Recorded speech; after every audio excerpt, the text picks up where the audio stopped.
গুরুত্বপূর্ণ আপডেট, যারা এখনও পর্যন্ত এসআইআর এর ইনুমিনেশন ফর্ম ফিল আপ করে বিএলওকে জমা দাওনি তারা বন্ধু যত শীঘ্রই পারো ফর্মটা ফিল আপ করে বিএলওকে জমা দিয়ে দাও। তো বন্ধু না হলে কিন্তু বিএলও তোমাদের বাড়ি এসে ফর্মটা জমা নেবে না, কেননা যে পরিমাণে অনলাইনে ফর্মগুলো সাবমিট করতে বা এন্ট্রি করতে বিএলওর সমস্যা হচ্ছে, বিএলও কিন্তু তোমাদের বাড়ি এসে ফর্ম আর জমা নেবে না। তো ফর্মটা কিন্তু তোমাদের নিজ দায়িত্বে রাখতে হবে। তো বন্ধু তোমরা যত শীঘ্রই পারো ফর্মটা ফিল আপ হয়ে গেলে তোমরা বিএলওকে জমা দিয়ে আসো। তো দুটোর মধ্যে একটা কপি নিজেদের কাছে রেখে দাও রিসিভ কপি হিসেবে, সেখানে বিএলওর স্ট্যাম্প এবং সিগনেচার থাকবে। তো বন্ধু তোমরা বিএলওর দায়িত্বে রেখে দাও, ফর্মটা নিজেদের কাছে রেখো না বন্ধু, সমস্যায় পড়বে। আর ডিসেম্বরে ড্রাফট রোল বেরোবে, ড্রাফট রোলে যদি নাম না থাকে তাহলে সমস্যায় পড়বে বন্ধু, অনেক রকম ঝামেলা হতে পারে।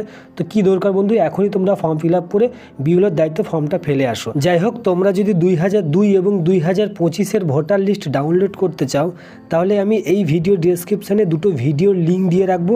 সেই ভিডিওগুলো দেখে খুব সহজে তোমরা 2002 এবং 2025-এর ভোটার লিস্ট ডাউনলোড করতে পারবে।